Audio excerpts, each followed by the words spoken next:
So we should be live. Just want to double check. Yeah, okay. So, what's up, ladies and gentlemen of of YouTube? Stephen from Insider Report back for a different video.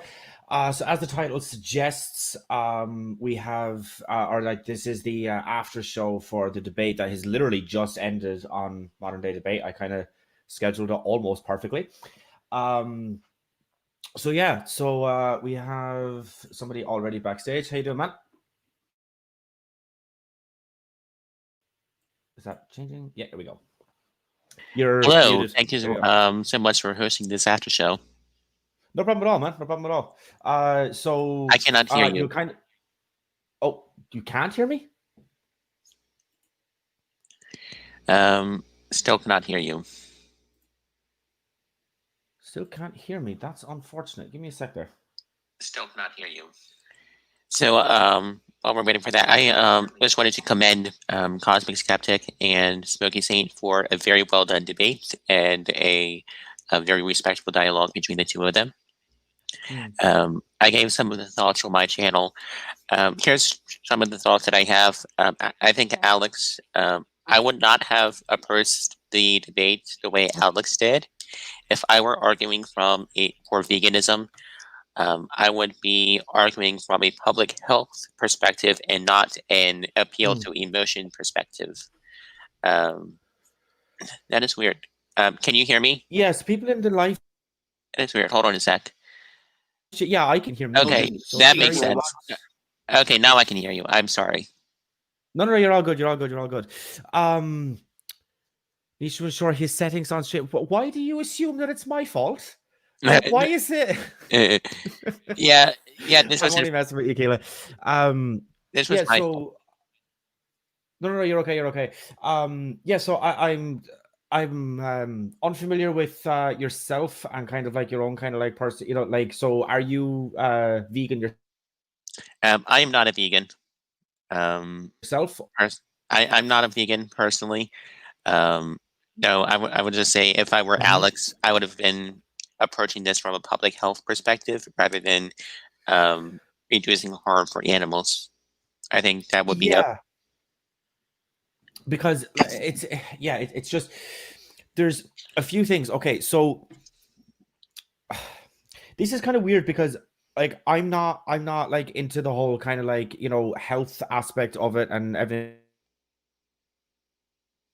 else like that. I know that it's better for, you know, everybody to be vegan. I know that it's healthier for you to be vegan. I know that, you know, that like there are and it's not just the whole kind of health aspects. There's like, if you could plant crops in the same fields that you are like raising cattle in, you can feed like several times more people than what you can do if you're just feeding them cattle. So I understand that argument and I understand everything.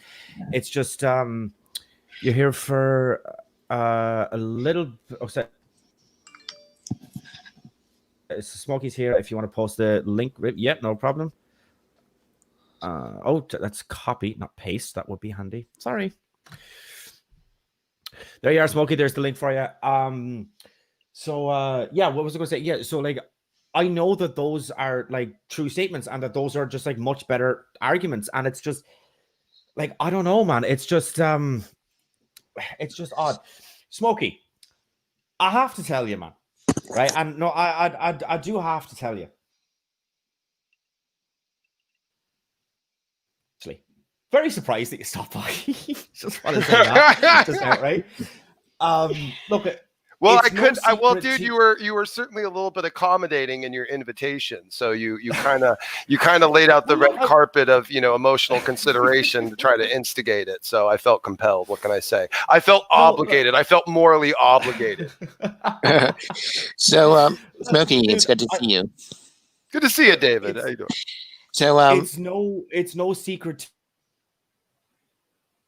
to you or familiar with either of our channels that we haven't exactly gotten on in the past and everything else like that. But look, I have to hand it to you, dude. You actually did a very good performance tonight.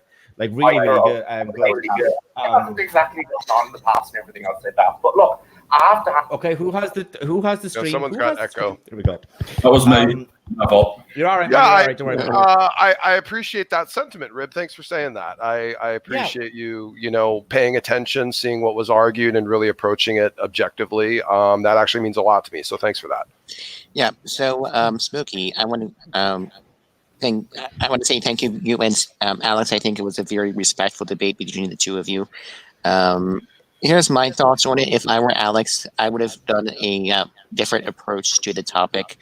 I would have done a public health approach, and not an appeal to the emotion approach. So Okay, that's interesting. that's how I would have argued it.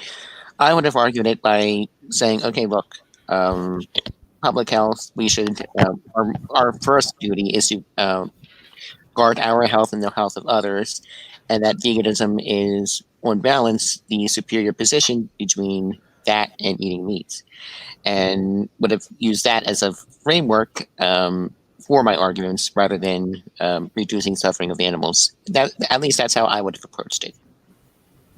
That's a very interesting point, David. I didn't even really consider that. Yeah. Now, I am not a vegan personally, for a variety of reasons, but I guess if I were in Alex's position, that is how I would have argued it.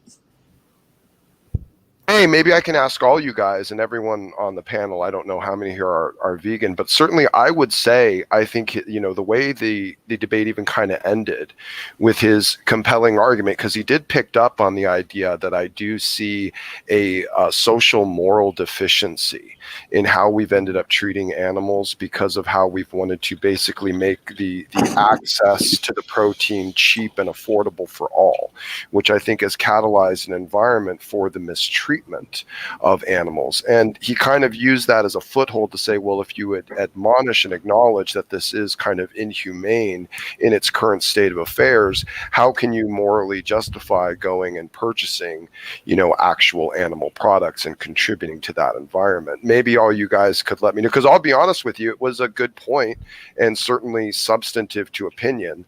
Again, it falls upon a certain level of objective logic of what these things actually fall down to and the presuppositions therein. But I'd love to hear all your guys' take on that, your perspectives, vegan and non-vegan alike.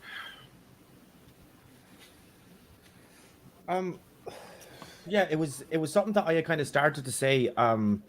There was only me and Neff in here. There's a lot, like there are. I'm not vegan. But there are very good reasons for why everybody should be vegan, right? There are. I will admit it. They're like, and that's totally aside from the,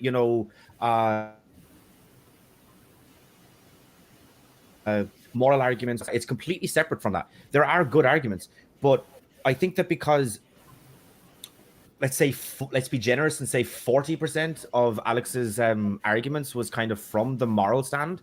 I just don't think that he kind of did as good a job as he could have done. Think about that, Rib. I'm wondering, what did you think about that whole thing of, if veganism is kind of minimalizing animal suffering and you're not supposed to use, mouth pleasure as a justification, then shouldn't the vegans push to get rid of like cannabis, tobacco, alcohol? Yes. You know what I mean? Like, isn't that kind of morally consistent? What do you guys think about that?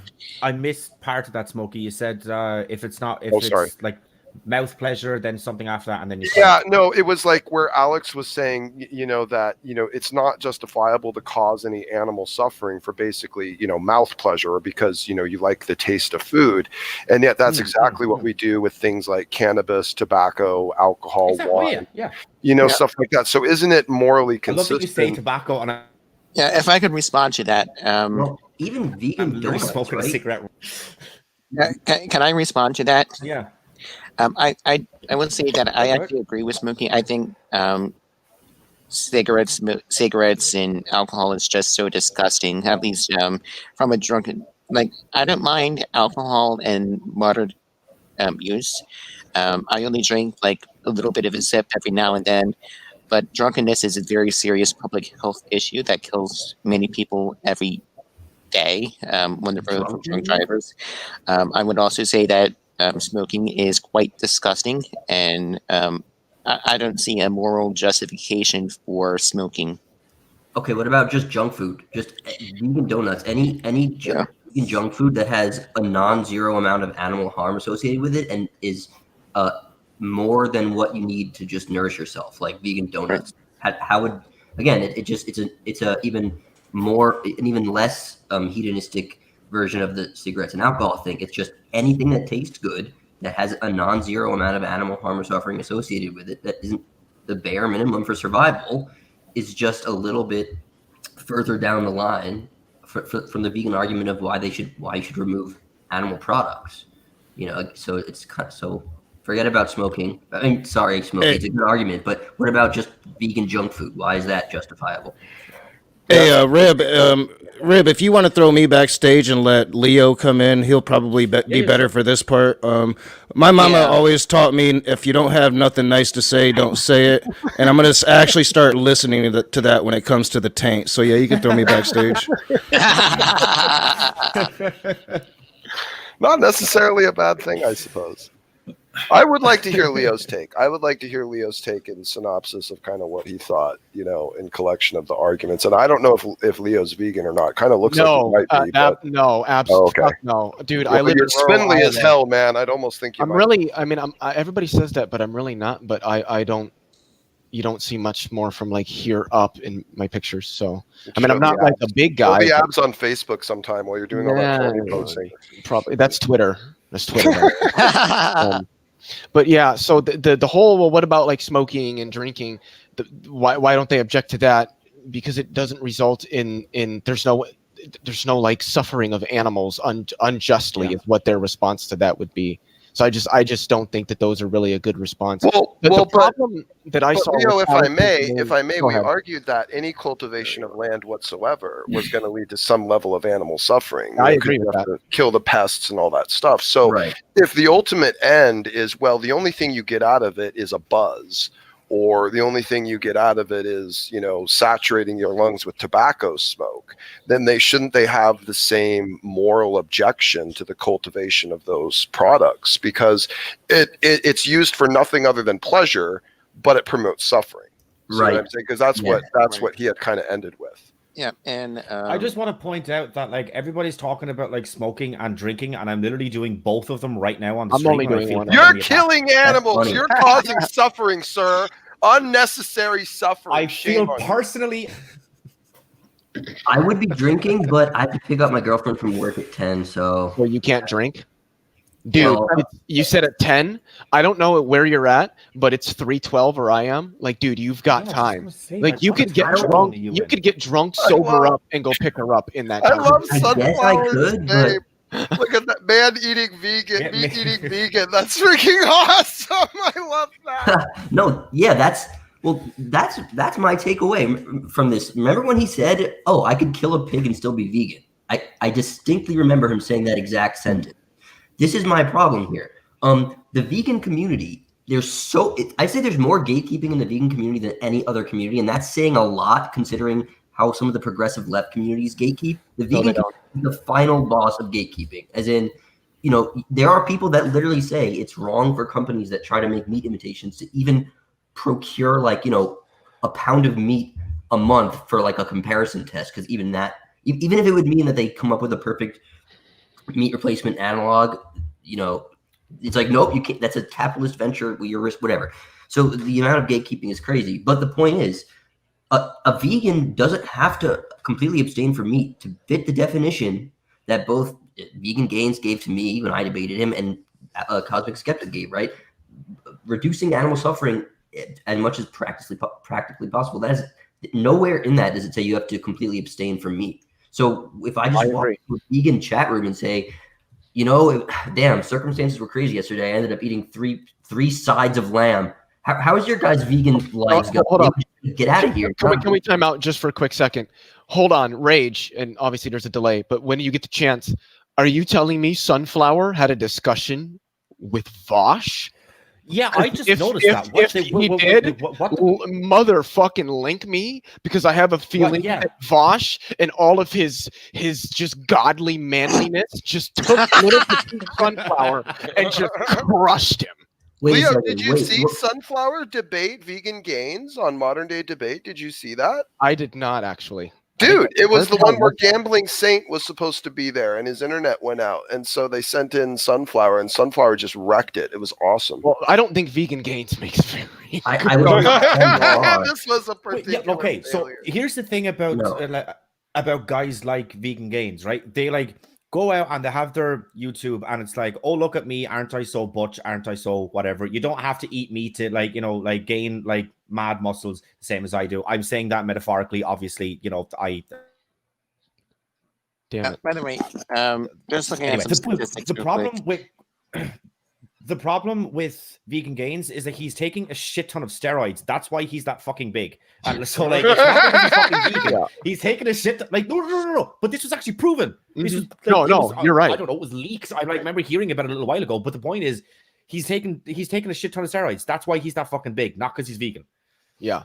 You know how So he's almost disproving his own fucking argument, because his own argument for years was you can be vegan and be this big, but well, obviously. Well, yeah, you can be anything and be that big if you take fucking the steroids. fuck you can't. By the way, But- Rip, Well, just so you know, your internet is a little bouncy. Just so you know. Yeah, I know. Just so you know, I I wasn't sure if you were noticing. I just wanted to let you know. No. Just every kind of now and again, it's kind of cutting out. But look, the stream hasn't crashed yet, so we're That's good. good so far. Well, there you go. Win. That's a win. Yeah, I'm going to count it as one anyway. I did talk to Vosh once a long time ago, but no, not yesterday or 2 days ago. What did you guys talk about? Actually, I don't know if we should go into that right now. Well, just mention. We don't have to go into it. Just Well, what yeah, did you you talk just- about? well, What was the subject? Sure. I So mean, I'm sure it was political, but okay, I had basically a reasonable question in his Discord, and the way it's run is they say, no, that's not insane and extreme enough. You're not allowed to talk to him. So I had to keep giving more radical versions of my point until they would let me talk to him. And my point basically ended up being, like if we think about homosexuality as being left-handed, at least in the sense that there's nothing intrinsically wrong with the person who's left-handed, but they're just less likely to live a happy life because of all the danger and harm that unfortunately left-handed people face, because everything's set up for right-handed people. If we compare that to homosexual people, then we can say we embrace them and love them, but we still would do everything we could to prevent a person from becoming homosexual if that's possible. but That was basically the point. I would, because I'm sure I've tended to notice that Vosh responds in the way that I would respond, so in a much more skilled manner, because I don't care whether you agree with the guy or not. Vosh is a very, very skilled rhetorician. Yeah, I think I actually won the exchange though, because he didn't have. I'll have to watch it. I don't even know what it is. Rhetorician. I like that. Rhetorician. I'm going to steal that one, Leo. That's not part of my vocabulary yet. But it is Yeah, now. that's a good word. That's a good word. I like you just that used one. there. Actually, let's not even go into that. This is the after show for the vegan thing, so let's stay on the topic. Yeah. No, I just wanted to know. I wasn't going to go into it. I just wanted to know what you guys talked about. Yeah, or Just give him a couple seconds. just like what the kind of general topic. What was I going to say? Yeah, look, I kind of went into this debate kind of like automatically backing Alex because he's an atheist and so am I, and that's kind of what that's why his content kind of started out as. So yeah, I kind of went into it kind of like hoping to kind of like back him up, but yeah, you can see because of the benefit that I'm on camera, but you can see that say this, but fuck it, Smokey, you did a good job. Why'd you have to do such a good job? I agree. Smokey did a great job. I've made people angry today just by being respectful and Just by engagement. doing well. About You the made me environment. angry by doing well. It's not okay. You know what? I don't even know. I was going to say the same thing. Smokey did a brilliant job. But Stephen, to you, why would you go into a debate or go into listening to a debate on a subject you clearly don't agree with and back the person you don't agree with? I mean, I'm an atheist. I don't agree with what Smokey says. But I went into this debate backing Smokey because his position is my position. I went into this debate backing no one because I wanted to see how how each side is going to present their case, and I do think Smokey did a better job. It seemed to me that Alex's argument was just sort of this moral argument, a sort of instead of a "won't you think of the children," it was sort of a "won't you think of the animals" kind of. I mean, I don't think that's the best. I'd have to say, Paul. I mean, at least you're admitting to going into the position with the presupposition that you're backing someone based on what your position is, and that's fine. I mean, you're backing your horse. The argument, not the person making the argument. No, exactly. Okay, so you're backing your horse. But I just want to add. I want to add something, because I'm not a vegan or a vegetarian, but I definitely, if I was to look inward and say, wait, like, since I've become an atheist, I was a Christian for 40 years, but since I become an atheist, I think I've actually become more moral in some of my standards. I no longer belong to a church which is divisive, for example. So I don't look at humanity as tribes and divisions, for example. But if I was to look inward and say, just this simple question, this very simple question, if we had the ability to make food that tasted exactly like every animal we love, with the exact same type of protein, the exact same type of components that would be beneficial for muscle building, all of that stuff, would it, and you have that option, would it therefore then be immoral to kill anything, to prefer the killing option versus what you can just get? And for me, honestly, as someone who loves meat, man, oh my gosh, you should have seen the steak. And even worse, his argument about fishing, I'm a huge fisherman. So, that was one of those concepts of like I can get away with fishing because I don't think fish feel the same type of pain, for example. But I'm just saying, as an atheist, I think this is the biggest moral argument for me that I could possibly realize. And I would have to say that Smokey did a great job, but I can't defend it. I can't defend it if I look at the actual statistical, mathematical merits of everything that Alex said in regards to what the percentage of the world is for growing crops to feed animals, for example, what the percentage of water is to feed cows. So I'm in California. This is a huge problem here. We have droughts, but we literally give more water coming out of the north of California to our farmers to supply two things, cows and soy. Like, why the hell would we grow soy like in California? I mean, and almond trees, like, almond trees take massive amounts of water so we can make almond milk. It's kind of ridiculous. And I'm saying this from a point of view that I have massive cognitive delusion. I do. I recognize these arguments, but I live in an outburger, man. Oh my God. I can't get away from that. And so that's my 2 cents. Yeah, I see where you're coming from, but we don't live in a world where we can get something that replaces meat but tastes like meat. So we don't live in that world.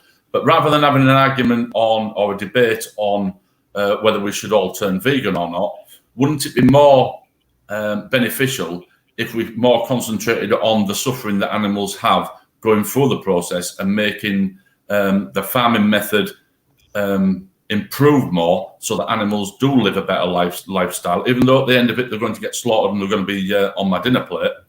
But wouldn't it be better if we concentrated on that rather than trying to get people to turn vegan?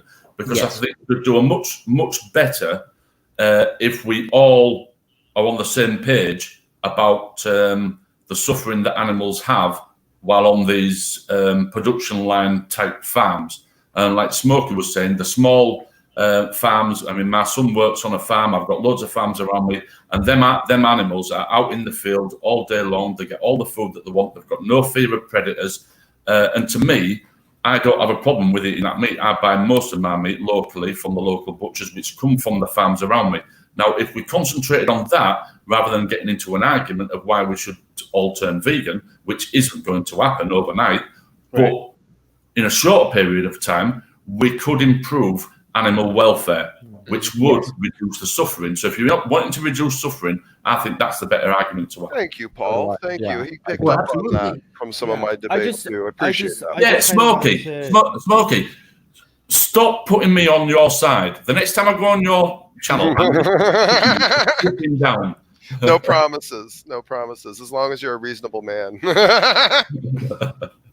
Look, I just kind of wanted to say that, like, okay, I phrased it probably badly, the last thing that I kind of said here. I wasn't necessarily kind of like going into it hoping that Alex was going to win or was going to do it. Like, I just recognized my bias towards Alex. Part of you wanted him to spank me. Come on, dude. Part of you wanted him to completely spank me around that debate. Come on. No, but you see, no, I was exactly the opposite way around. I wanted Smokey, and he did do a good job, Smokey, but I wanted you to give him an even bigger kicking than he did. Now, if it was a debate on atheism, I'd be backing Alex to give you the kicking. So, like I say, it's got nothing to do with the person. It's about the context of the argument, whether you agree with an argument or not the person. I think that's really honest, Paul. Well. I'm just saying that I'm just trying to kind of explain that I'm aware of my own biases. Is that I was aware of mine, and I kicked him out the back door because I knew that it was a bias. I try to approach discussions with no regard to a bias or not, because I don't care what positions the person holds to or whether they align with mine or not. I care about the argument that they're presenting and their ability to cogently defend it, while simultaneously constructively deconstructing, if you can understand that, their opponent's arguments. I think a lot of the line that I saw in the argument versus for or against is really like, you have this one extreme, right? Like, which is Jain Buddhism, right? Where they literally wouldn't want to kill a fly, for example. And, so you have that one extreme versus where we are at now. And then there's a certain amount of justification for that line that you draw in the sand, right? I mean, in America, we love cows. In India, that's like a sacred thing, In America, we've actually, we love dolphins and whales because we have put them into a sentient class. Whereas Japan, kills whales and dolphins, and they don't put them into that sentient class. And so I think a lot of the argument of even veganism versus eating meat is really where you draw that line in the sand of what that is. Because I think even Alex, even though he did argue that, killing insects is bad, for an example, he would not argue that there is going to ultimately be a certain amount of killing amongst all animals. And we know that by history, just because, like 90%, 99% of all species have died off, for example. I didn't get to zero in on that, but like, is it equally bad for like a ladybug to die as it is a cow? Like in Jain Buddhism, yes. In Jain Buddhism, yes. Yeah, no, I know, but I guess I was wondering. There were lots of questions, I really didn't get to ask and expound upon. I mean, I'm happy with the debate too, but there certainly were other angles I would have liked to move into. But that was kind of the idea, was drawing to correlation this idea of farmland and then also versus natural land. It was almost like, if a rabbit screams in the woods and a vegan doesn't hear it, does it suffer? Like, that's kind of like almost where the argument like goes, because it's like, it's like they assume like, well, if there's no human interaction there, well, then there's, net zero, animal suffering, and that's kind of the optimum position to push forward to, but it's not actually, philosophically consistent, whether there's human there or not, there's animal suffering, just maybe from different stimulus. Yeah, so it's not from a position of what will happen with the universe. Alex's ultimate position is what you will choose to do. Well, so but it's not based on the universe's position. It's based on your position of what you would choose to do, knowing that another life form is killed. Well, that's what I'm saying. The line that we all draw.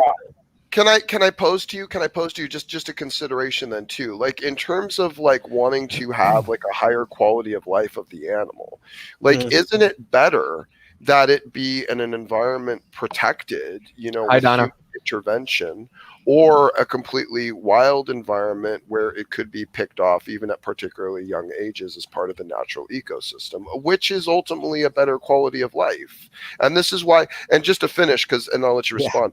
This is why I was kind of pushing to the idea, and like Paul kind of backed me up, that there is seemingly to me an actual moral virtue in pushing towards, the prioritization and respect of the source of meat yet again, because we're a wealthier culture. There was a time where we had to have, I think, cheap access to meat, because back in the Depression era, there was a disease that broke out. You guys can look it up. I think it was called pelagia or pelagia or something.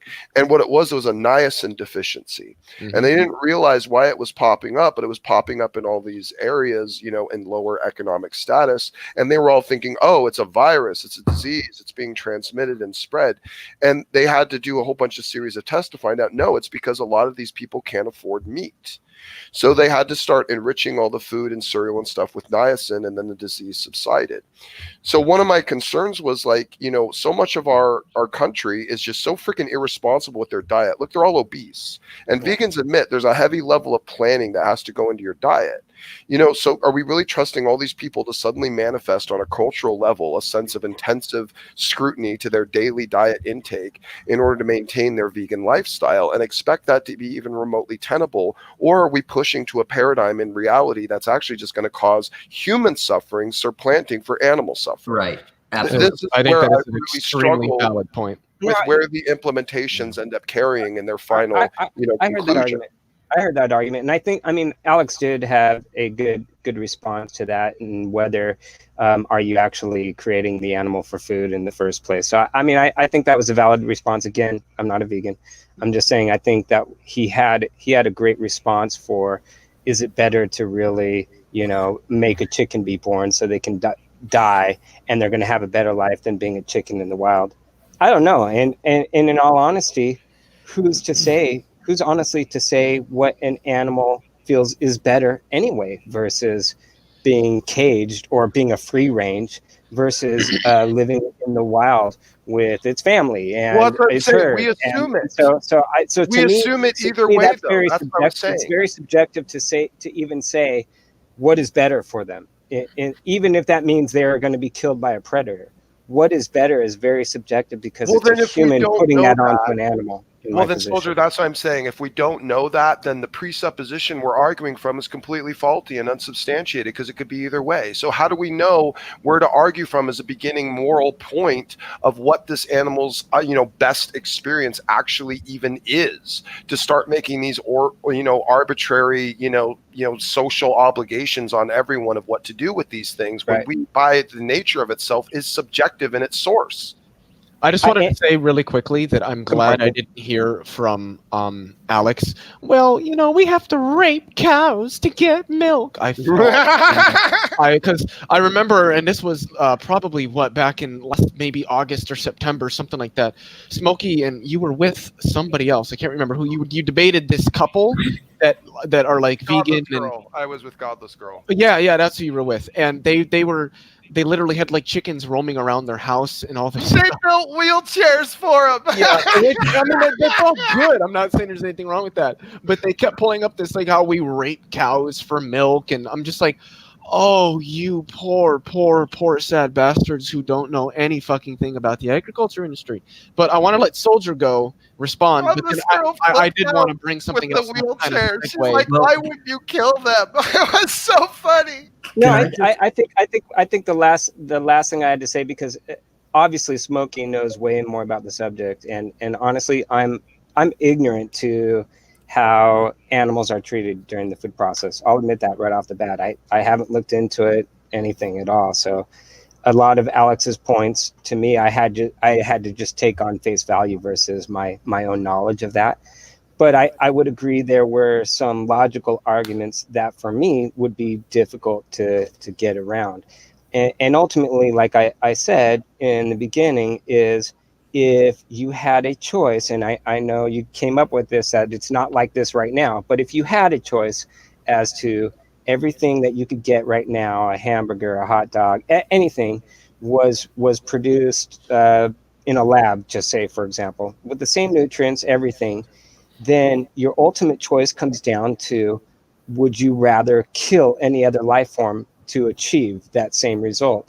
And I would say that your moral answer would have to be no. And so then there's going to be obviously be a timeline, and there's going to be an amount of when that transfers. And I can honestly see that future generations would in fact look at it as, where is the period in time where we no longer needed to kill animals to feed ourselves? And I think that's inevitably going to be the future, no matter if I agree with it or not. I think that's going to be. When you talk about grown in a lab, do you mean like it's still actual animal flesh, where they can take samples from an animal and have it actually grow and be able to harvest from that? Or are you talking it's actually not from an animal, but it's all these other substances put together, but there would be no real world way of distinguishing it from animal flesh? I think because to me, I don't think it matters.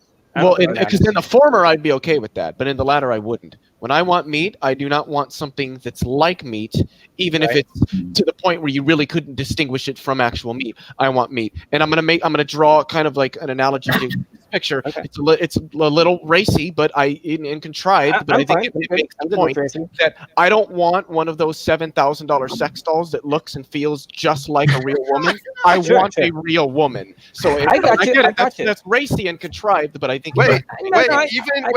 Even if it's the Daenerys one and it's life size and real life. Daenerys is a teenager. That's just no. You know what? This is a guy who's not been married, and I guarantee if you were married, you would want the robot. Damn it. Okay, well, I think you know what I found really just kind of insane, and I think it's a testament to how megalomaniacal and egotistical and narcissistic and elitist and whatever most of these atheists are. Remember at the end when he's like, when you're talking to your grandchildren and you're like, you know, were you a liberator or a oppressor? Like this is this is what an insane person thinks about, because you know what I think about? How about when the mother's looking down at her kid and the kid's like, "Mommy, why do I have bone density issues and vitamin D deficiency?" She's like, "Because I put animals." Like that's the real actual thing that humans think about when they have children and grandchildren. It's like, I want to be nourished and not take gambles on my health because some awkward. That's absolutely true. That's absolutely true. I would brilliant point, Sunflower. That's great. No, I completely agree with that. But again, since I'm ignorant about the fact, I couldn't say, well, right now from a purely vegan diet, you could achieve that same nourishment. I honestly can't say that. So that's why my position is if. That's why my position is if rather than that's the case right now. Oh, sure. But if that's not the if you can make a case that with a vegan diet that you're going to have the same nutrition for yourself and your children while they're pregnant, then I therefore couldn't argue that, hey, it's okay to kill animals. A pregnant woman that is fully vegan from the day she conceives, I think, is probably mentally ill, honestly. I don't think that's a fair characterization. I do, for sure. Well, but veganism isn't a mental disorder. Yeah. What isn't? Veganism is not a mental disorder. But if you're incubating a living child in your womb and you're still saying like, maybe I'll be vegan for the rest of my life after once the child's born, but for these 9 months, I'm gonna have some eggs and milk. I mean, if it's even a thought to you that you're gonna say no, animal cruelty for these 9 months, I have to abstain from even eggs and milk, that's just insane to me. I mean, there's just why? Also a good point. Because it's endangering the child for the sake of this activism. It's putting the child's life behind the potentiality of the animal's You can have a healthy vegan diet while pregnant. Well, isn't that kind of arguable though, Leo? That is definitely up for debate. Yeah. Well, you can have a healthy vegan diet whether you're pregnant or not. It's just that the argument isn't whether or not a vegan diet, whether a person is pregnant or not pregnant or what have you.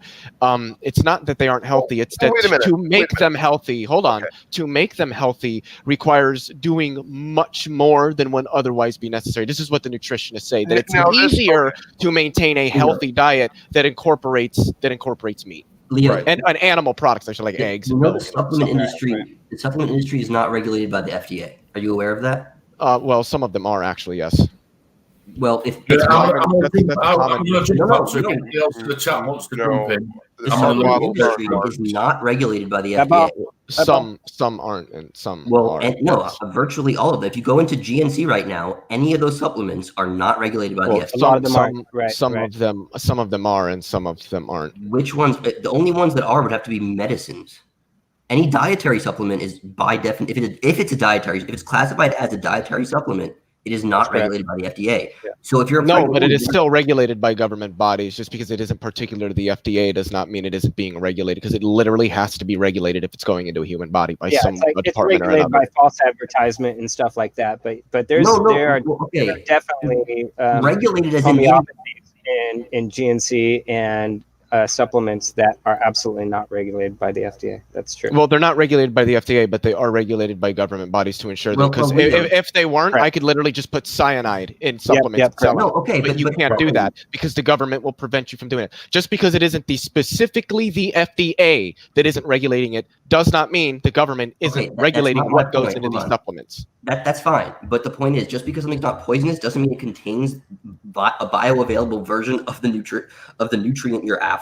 So yeah, most supplements are placebos. They don't do shit for you. Oh, okay. Like multivitamin, fish oil. Woman, yeah. If you're a pregnant woman, what you're like? Oh, I hope my baby, who's gonna hopefully live to be into old age. I hope that I can trust this little capsule. Like, that's insane. Like, like. It could be like just rice powder in there, or it could be expired, or it could be like, and the woman's gonna go like, well, I know it's not cyanide, so I'm gonna rely on this for the nutrition of my. There's probably studies on the subject, right? I mean, I don't know, but I'm sure there's studies on the subject of children born from vegan parents. Yeah, well, the country of and Belgium, life expectancy. The country of Belgium, you can go to jail if you even feed your born child a fully vegan diet. The entire country, They basically said, like, I don't care about this stupid advocacy group. Like, we're not going to allow parents to just, hug trees and malnourish their children. It's just stupid. Like, I'm sorry. I don't even how does sunflower stupidity take over this stream? I don't know. Like, how does a vegan diet isn't malnutrition? Literally, no, not necessarily. I'm gonna go ahead, guys. I'm gonna go ahead and bow out. But yeah, I got it too. I got to run. Yeah. Thank you guys for letting me join. Hey, Steven, first time ever seeing your channel. Thank you guys for letting me join. Yeah, I hope you keep coming around, Soldier, because I like discussions with you. I like Leo too. Yeah, stop wasting time with Nephilim, dude. So, like, get out. Yeah, there. I got it. You're right. He's so hard to have a conversation with, and I know Soldier knows to be all probably not. Dude, even theologically, Over you know what? I'm even supposedly on the same side as him. I can't have a conversation with the man. So I mean, seriously, you're wasting your time. I'm telling you. So anyway, I appreciate the advice. Good to see you, man. I agree. Good to see you guys. All right, cool. I'm gonna bow too. Hey, Rip, Bye, thanks guys. for hosting the after show, man. Appreciate it. Good stuff. Thanks for letting me pop by. I'm going to bow out. Thank you so much, guys. Appreciate it. Hope you have a good day. And this will allow Rage to communicate organically and something icky taint into the like of that. So thank you so much, guys. Take care. Have a great day. Appreciate it. Yeah, later. Yeah. Yeah, I don't know what you mean by my stupidity here, Rage. Because you're like, what was the purpose of bringing up the fact that Belgium will throw you in jail if you feed yourself? You had to throw the tree hugger thing in there too, because you just have to like insult as you argue, and it's kind of funny. It's kind of dumb, yes. Yeah, I'm smart when I insult. They're clever and witty, and people like. You're like 12, and you're really talking not. about like having children and shit. Really not. They're really not. The country of Belgium is that obviously they're. Well, all right, now that Smokey's gone, I want to give my assessment of his debate like really quickly, because I try to be fair. Now, I think a lot of the meat eaters in this room are being biased as hell and giving Smokey Saint way too much credit. And I try to be fair, so I wrote down some notes as I went through the debate, and I started talking to that Christian vlogger about, I don't know, a half an hour into the open conversation, so I missed all the questions and probably the end of that. But I thought Smokey was on his best behavior that I've ever seen, and I asked it in the chat. He never addressed it. I'm pretty sure James told him, "You can't be Smokey Saint with Cosmic Skeptic, or you'll never be on my channel again." I have to believe that that's what happened. But I thought he made a really good argument when it comes to like third world human suffering. If you go by what Alex was putting down, Smokey Saint's argument about like the suffering of the third world if you get rid of meat consumption, what I thought was a very legitimate argument that I didn't really hear Alex address too much. But outside of that, I thought Alex's arguments like carried the day, and I don't think that that Smokey was really addressing his arguments. I think he was trying to be nice, and that actually made Smokey. It made it easier to stomach what he was saying, and made it easier for, I think, people that had the meat eater bias to agree with what he was saying. Because I'm a meat eater, but I found myself agreeing more with Alex throughout the whole thing. And then his like false dichotomy, the thought experiment that he did at the end of his opening, I believe it was like one of the dumbest things I've ever heard. But I do give him credit. I thought it was probably the best debate that I've ever heard Smokey Saint perform. Amazing. One of the things that I did want to... Okay, I kind of wanted to just to say something. Sorry, Leo. There's been a little bit of conversation going on in the side chat there, and I just want to kind of address this just head on, just so there's no kind of confusion. I didn't invite John. Stop. Well, John isn't attacking. I just more asking. I just kind of want to more broadly just kind of explain, like why I did. I invited Smokey on, not because I don't think that he's an amazing person now. I don't.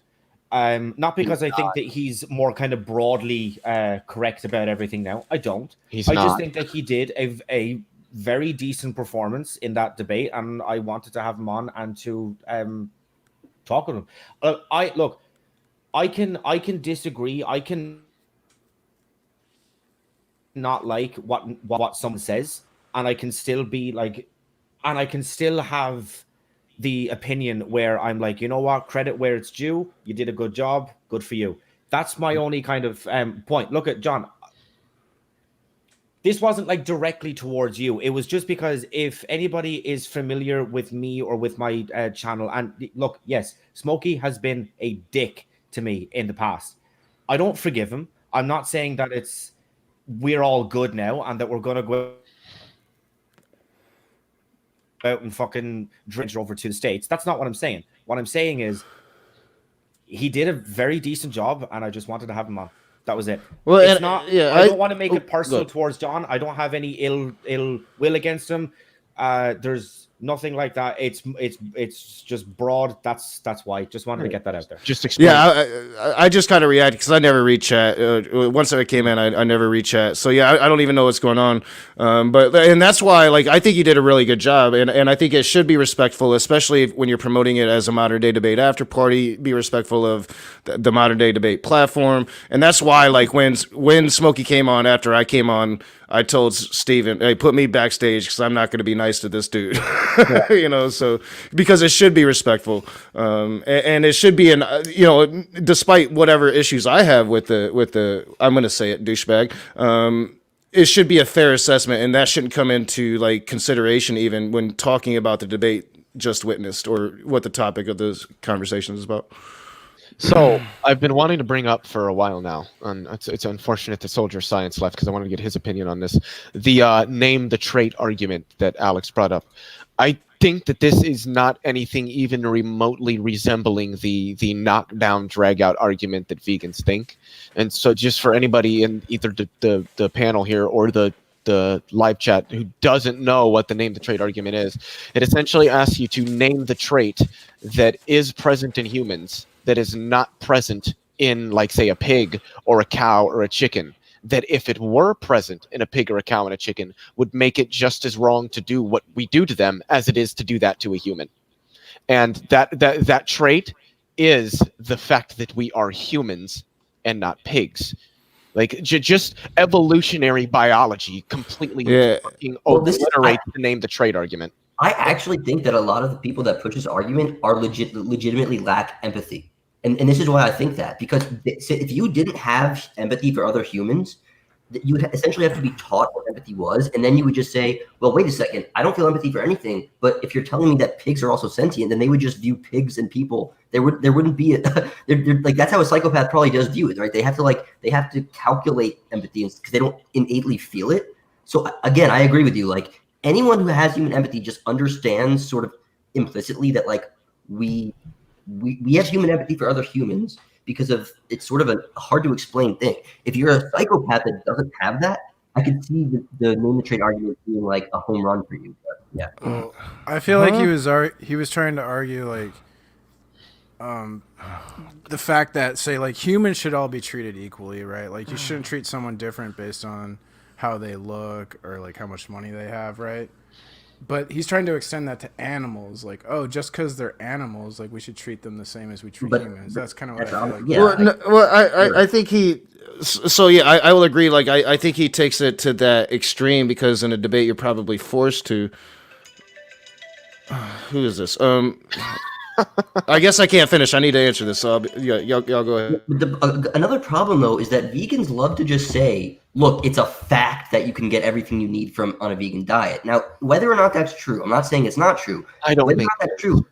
They're ignoring the fact that we evolved to eat animals, and now they're basically saying, as of recent technology, we're attempting to just sort of hand wave all the things that you evolved to be drawn to. Now, okay, fine, but that's categorically different when they bring up, like, if you rape one or murder one person a year, is that okay? Well, that was never a part of the human species survival. We did not evolve needing to rape and murder others to survive. Whereas even 100 years ago, and since then, all time beyond then, it was not even it was not even up for debate whether or not you needed to eat animal products to survive. So whenever they try to bring that up, it's important to explain this categorical difference between eating meat, because it was an evolutionary, we evolved to do it, and some sort of crime like rape or murder, which has never ever since the dawn of humanity been necessary for survival, of course, except for like self-defense, but like or whatever. But we're talking about one thing I think that's kind of funny about that is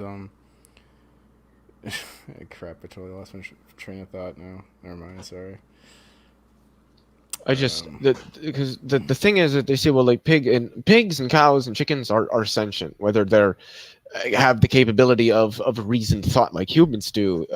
They don't. Pigs are actually quite intelligent creatures. They're still not like dolphin intelligent or chimpanzee or orangutan or elephant or bonobo intelligent, but pigs are fairly intelligent creatures, but they're not humans. So that's the trait that we have that they don't, that justifies essentially harvesting pigs for food, is that they're not humans. Yeah, I remember what I was going to say is like the fact that we've kind of evolved to be omnivores. So I feel like vegans are doing something that Christians do, and some Christians do, is where they take something that's natural of a human, like maybe sex, for example, and they try and make you feel guilty about it. And I noticed this at the end at the donations. There's these people who are like, well, I think animal suffering is bad, which we all agree. But then he goes, but I eat meat. So like they have this cognitive dissonance, and it's kind of like making people feel guilty for something that's they shouldn't even feel guilty for, I think. And that is kind of sick and wrong. Yeah. Oh, for sure. I don't feel guilt for eating meat, and I won't feel guilt for eating meat. I do think that the way that meat tends to be raised in not all scenarios, but I wouldn't even say most, but a lot of scenarios definitely there's major room for improvement. And I think that is more the discussion that can be had, because veganism as it stands is still wildly unpopular. Most people don't want to be vegans. So veganism is never just going to take hold of society. That's just never. It's not delusional beyond belief to think that veganism will take hold of society when, like, what portion of the population smokes cigarettes still? I think it's a fantasy that you can minimize suffering. I think suffering is just like always going to be there. You can only kind of, I guess, change. Well, the way I in think which you can suffer. minimize it. You just can't eliminate it. Yeah. Well, to whoever this guy is, NK, saying naturalistic fallacy. Well, no, because I'm not saying it's okay because we did it, right? What I'm saying is, like, there was a point where you couldn't get sufficient nutrients on a vegan diet, let's say 100 years ago, okay? That's not even controversial to say. Now, if someone on the street comes up to me and says, I have magic juice, it's vegan and you can get it's sufficient, and I say, I don't believe you, I'm not all of a sudden wrong if I'm not compelled by your magic Soylent juice. Now, I'm not saying that veganism is all magic Soylent juice. I'm saying that there was at least a time where everyone was justified in eating meat because they had to. There was never a time where everyone was justified in raping because they had to, or murdering because they had to. So someone isn't compelled by your vegan supplement. Then they're not compelled. If they are compelled, but they're eating meat anyway, that's a kind of person that maybe is doing something wrong. But you can't just say that every single person who lives in the first world is in denial because they are not compelled by the fact that vegan advocates are saying that they can get all their health benefits. When we even see all these vegans injecting I'm sorry. Leo, I would kind of push back on that. We can minimize suffering because I think the things we do Sunflower just got done talking. The things we do to minimize suffering create new problems. Like, let's say we create a situation where we eliminate death or something that would create overpopulation, for example. Well, so I think it could. I can agree with that to an extent that certain, eliminating certain things that we see as suffering could potentially lead to other problems. But I would state that leading to the other problems is still potential. And that's why I say minimize. So you can bring suffering down to a certain point, but there's going to be a level at which you're not going to be able to go lower than that, because like you said, that will result in other problems that will inherently lead to suffering. But that there are things we can do to minimize it. We just can't eliminate it. Can I interject here real quick before we get too far past what brought me in here? And I just want to say, Stephen, you're triggering the shit out of me. I quit smoking like a month ago. But I mean, when you hit that cigarette, I just had a warm feeling all over my body, man. Like, oh yeah, that's the stuff. But I just want to agree with something P. Mars said a few minutes ago that brought me in here, because he had said something to the effect that, it's not a good reason to like hate somebody because of how they look, or, I forget what other qualifications he gave, but because of appearance and treat someone different because to treat someone different, right? And I want to agree with that, because really what you should use for the basis of treating other people different is by how they act. And if they have horrible beliefs, like if they're a person that goes into a live chat and spams the N-word, well, then that's the kind of person I'm going to treat differently. I would agree with that. Yes. Yeah. I mean, that to me shows that you are a horrible human being and that you deserve to be treated differently. This is why I love John. Yeah. No, like, I don't know. I didn't necessarily kind of like want to give Smokey a. Oh, I'm not talking about Smokey. No. I'm not talking. I know, but just kind of more in general. X would have kind of dropped by, or that that like he would be here or anything else like that. But it happens. I don't know. It's just I don't know. Well, I mean, look, he's been on Knox channel. I've been in other channels where he's been on. I mean, I wasn't necessarily calling you out for the, for having him on as if you can't have whoever you want on, or calling you out for being reasonable to him, because there's plenty of other people in this community that take that tack with everybody, who I very much respect, and have called me a knockout for maybe not taking the more reasonable tack more often. But it was the fact that I was there, when he was so disrespectful to you and to Jen, and that's just why it surprised me. I mean, like I just figured, I know that if he had acted to me that same way and acted to my significant other in the same fashion, I wouldn't have had the courage you had to have him on and to be reasonable to him. Okay, that's pretty passive aggressive, but sure. Like, what is it? It's not, but okay.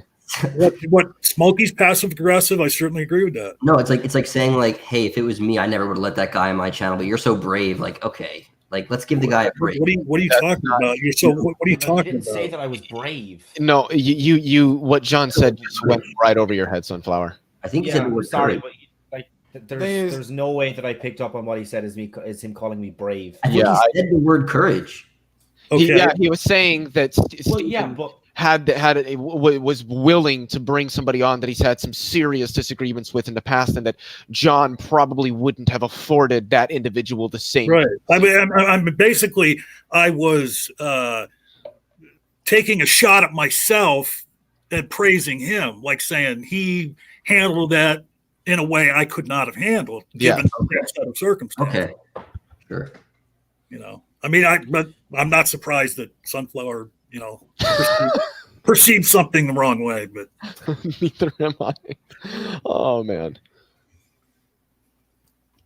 But yeah, I mean, as far as the debate goes, I didn't watch like the I watched part of Alex's opening, and I had to agree with a lot of people in chat that he was, even though he is one of the brightest people I know, he was throwing a lot of fallaciousness out there in his opening arguments. I didn't watch the whole opening because I couldn't listen to him anymore. I mean, I'm not a vegan. I agree with the vegan stance, which I believe is their best argument about how it would be better for the world and humanity, given like what that other fellow that was here earlier was talking about, how, we put so many resources into animals. But, as far as I was wrong too, because I had retweeted James's tweet about this debate. And in his tweet, he had said, I'm looking forward to a reasonable discussion, I think was the words he put in. And I tweeted out and said, well, given that Smokey's participating, there's not a chance it's going to be a reasonable discussion. But I heard all you talking about how he was reasonable and the most of you thought he did well. And I'll give him props for that. I can accept your guys' opinion because I didn't watch the whole thing. And I've also, there's been in the past where he did another debate where I thought he did well on, and both me and Knock, gave him credit for that after the fact. It's possible, I mean, hey, maybe Hitler did a good debate once too. I don't know. I kind of agree with what the Rage was saying. I guess at for the opening, I thought Smokey did better at the opening, but when it came to the back and forth, I think Cosmic, he's more seasoned in this probably argument, and I think he kind of beat Smokey in the back and forth. Yeah, Plus, I thought Smokey was using a lot of like language that kind of went over my head too, so me being an idiot didn't help with that. I think both of them made points that their opponent didn't like. So Alex made points that I don't think Smokey addressed, and Smokey made points that I don't think Alex addressed, which I think is natural in a debate. You're not going to get to every single point that somebody brings up. But I for the most part, I don't look at debates as win and lose. I think both of them performed. I think that Smokey performed maybe a little bit better. I think he did have some really good points that Alex didn't address. Not that he couldn't. I just don't think he just wasn't. Yeah, I think that's fair. Well, and I think that what PMAR says that Smokey was using a lot of words that went over his head. I understand that totally. I mean, Smokey probably wasn't using the N word for as much as PMAR would have liked. He got really philosophical. He did use the R word once. I appreciated that. Oh yeah, I remember that. Sorry about that. I had an unexpected phone call from a family member, and my family never calls me because I'm a reprobate. But so that was weird. The R word? Yeah, that might be the R word. But the point that I was going to make, and I don't mean to hijack the conversation, but Sunflower is making this really ridiculous point about like how because it's animals, it's okay. Alex does go to the extreme, and that's when, like I said that, and the phone call happened, and I had to write it down so I didn't lose it. But the slaughter of animals in our consumer society is without a doubt immoral. I mean, the way they go about it, it's inhumane, and the fact that they're animals, quote unquote, doesn't change that fact. I thought Alex's arguments when it came to the immorality of the slaughter of animals was pretty spot on. Well, I agree with that. I don't think that factory farming is okay, but yeah. I guess I don't see slaughtering animals to sustain our species as being wrong for the same reason that, in fact, I'd say it's probably more humane. I mean, we could just go out and do what lions do and just like rip something apart while it's still alive. Well, we do that. It's called hunting. Any death in the wild? That's not how hunting works. You like kill the animal like with a bow and yeah. And if you're not, then you're not. Either A, you just took a bad shot. I know hunters that it's happened to. Sometimes it happens. Or B, you're just an unethical hunter. And oftentimes, if you're caught doing that, your hunting license will be revoked. Well, what I'm saying is that humans do the equivalent of what lions do. We hunt, and throughout history, like it's probably more humane now that we use a bullet. But you're exactly right. Bullets shot in air happen all the time, and those animals do suffer. It's not about that. And I'm a meat eater, so like I'm totally like.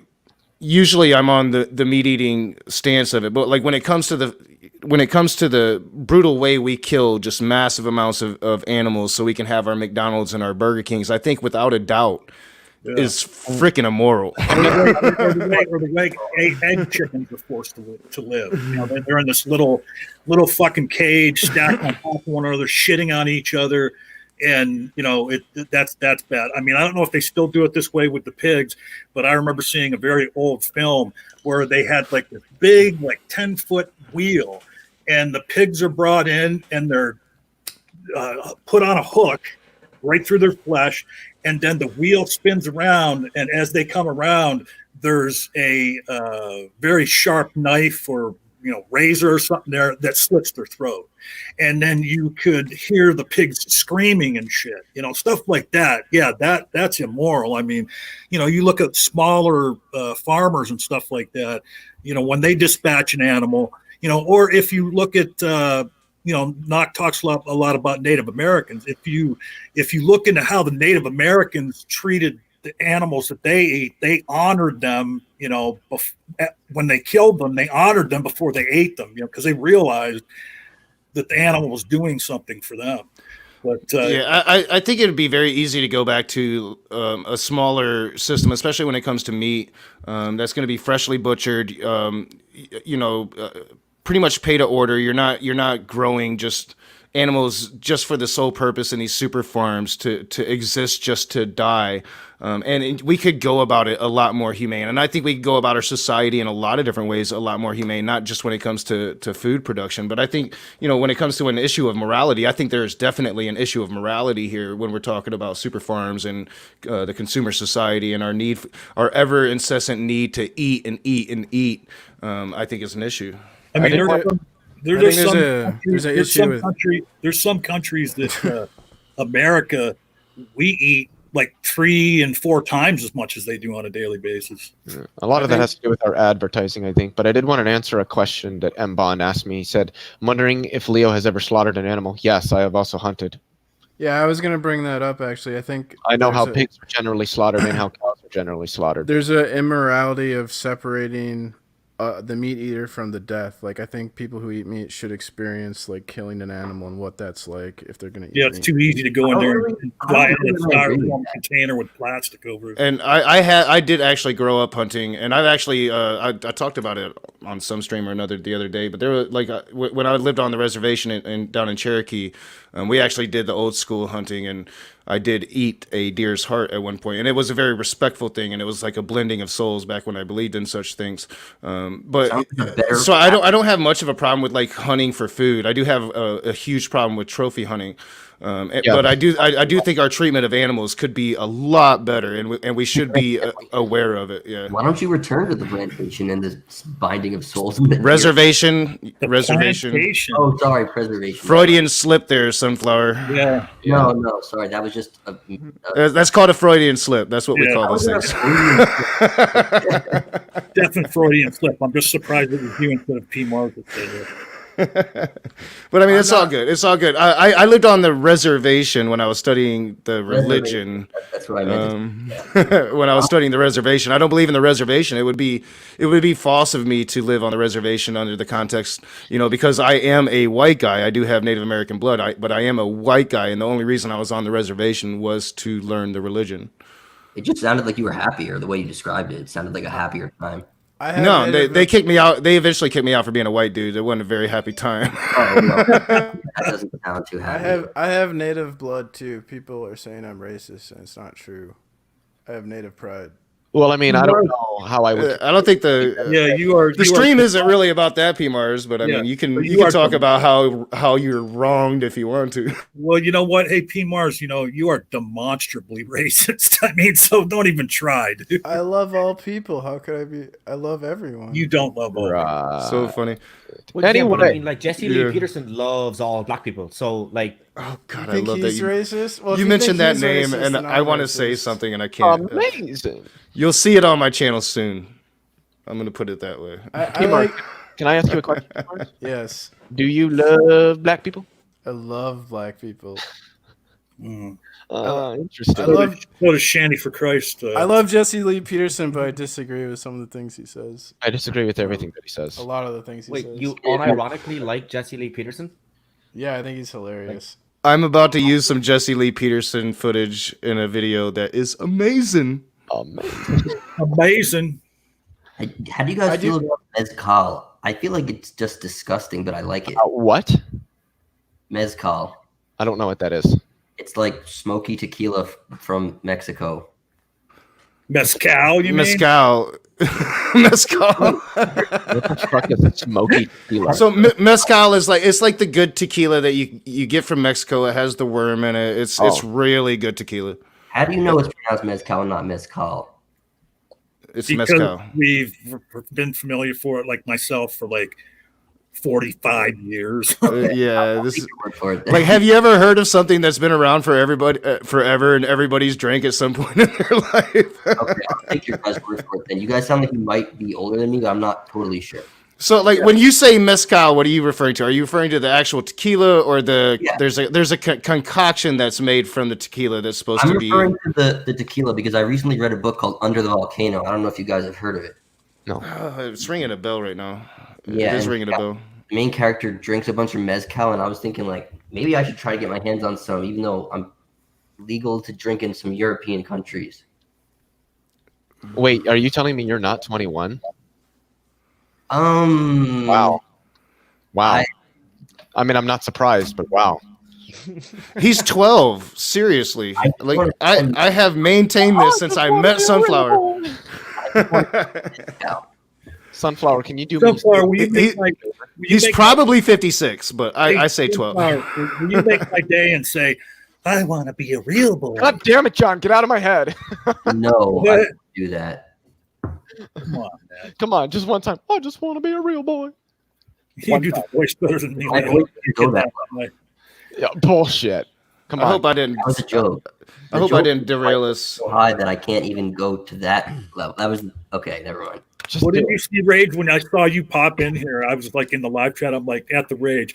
No, dude, I was here the whole time. I was backstage the whole time. I was here when Smokey got here, and my exact words were, John, is like, you know, my mama always told me, if you don't have something nice to say, don't say nothing at all. I'm gonna start listening to it. I did want to ask, did anybody else notice that the smell significantly improved when Smokey left? That the what? The smell? The smell improved.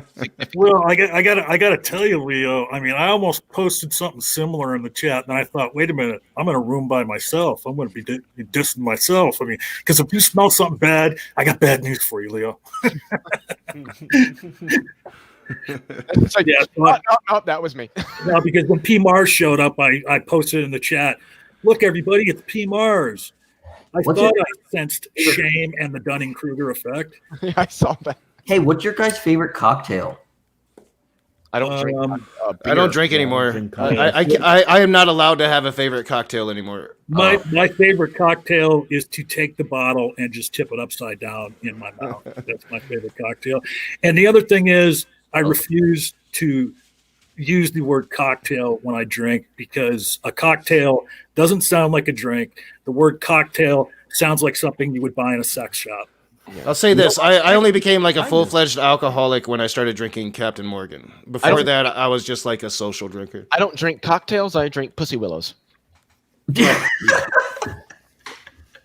Well, okay, mixed drink then. But no, I think you're right, John. I don't want to say that word anymore. Really. I mean, it's like, you go into the sex shop. Like that. Let me get the 13-inch double-ended dildo. Let me get a medium string of anal beads. And y'all are wrong. And a box of number 10 cocktails. Y'all are wrong. You can only call them cocktails. I have a serious question here.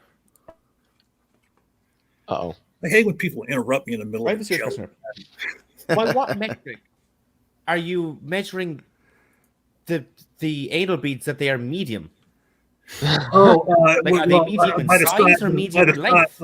A string of medium-sized ones, because you got your big boys, you got your medium size, you got your small size, It depends on how gaping your asshole is. In the length of the beads, or in the size of the beads, or in the length of the actual thing? Size of the beads. Well, I might have said it wrong, but yeah, I was implying the size of the beads. Yeah. Okay. No, but I have to scream that you're all wrong. Like, this is the only time I can actually defend Sunflower, because you can only say I'm going out to have some cocktails if you call it cocktails, because they're called cocktails. That's what they are.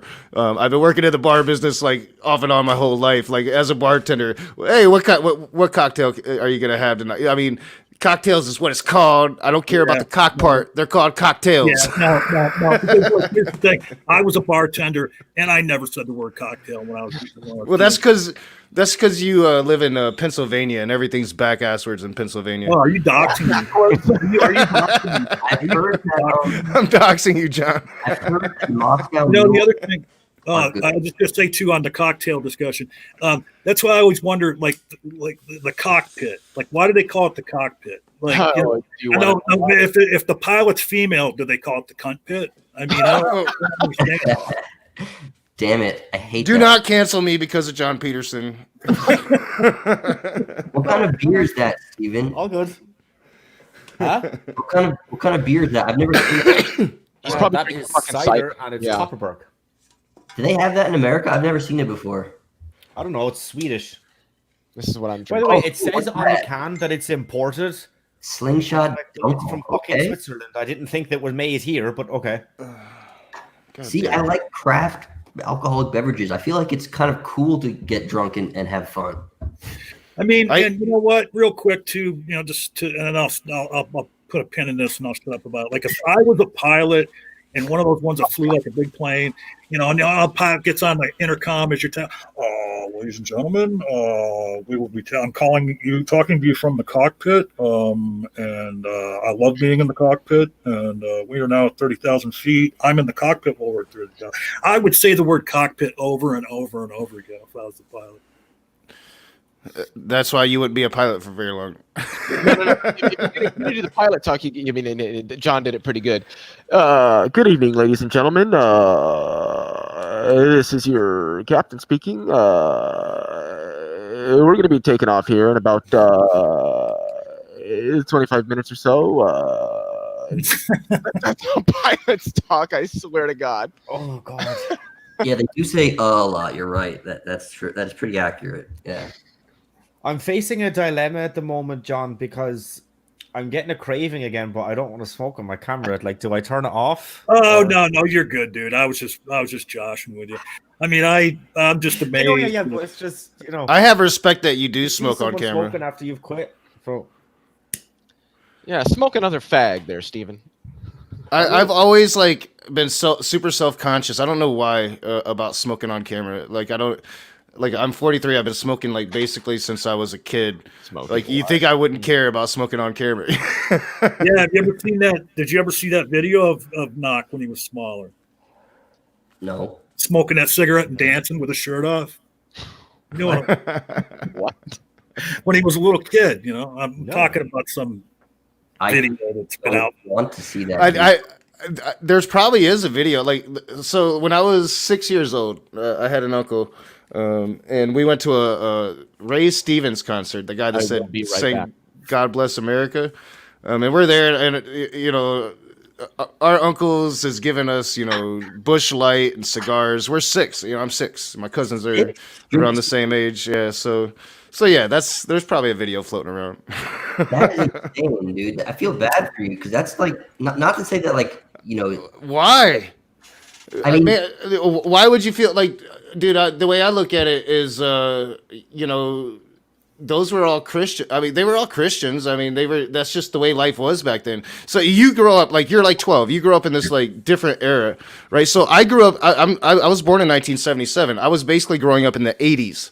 It was a different world back then. They would send me, the 6-year-old, to the store to buy them cigarettes, and guess what? I got cigarettes for them. I mean, it was a different world back then. There was a corner store that was at a gas station near where I lived, and I got sent to the store to get the cigarettes a lot of times. And I'm 12 years older than Knock is, or maybe 13. But the other thing is one time when I was small, my mom sent me to that corner store with a note. And she actually sent me to get her tampons. You know, John, I could drink you under the table, John. Dude, man, I see. Back when I drank, I would take you up on that, and I almost killed Will Kincaid. Like literally, it's on stream. I nearly killed the dude. I mean, the thing is, let me ask you this question, Sunflower.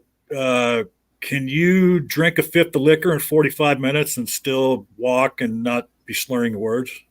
I can crush a 12-pack of PBR, 2 White Claws, and a beer. I just asked you if you could drink a fifth of liquor in 45 minutes and still be walking straight and not slurring your words. No, I would probably pass out and throw up. Well, then your claim of being able to drink me under the table is sheer nonsense. Okay, I bet I could drink more PBRs than you. Dude, I'll tell you what. When I'm able to drink again, we'll do a stream, and you can drink PBRs, and I will shotgun a beer for every beer you drink normally. I can't shotgun. It's too hard for me to drink that fast. Well, no, I'm not saying you have to shotgun. I'm saying you don't have to shotgun.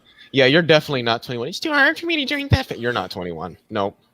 You know, like I find it funny because like Sunflower, you're like, I think that's insane, or like, what? You find it so crazy. I grew up the way that I grew up. I find it sad that you grew up indoctrinated as a Christian and super straight edge and not exposed to life as it really is. Probably in some rich ass white neighborhood. You don't know life. You need to know life. I'm working in class. Didn't grow up rich, and I didn't grow up Christian. That's the other thing.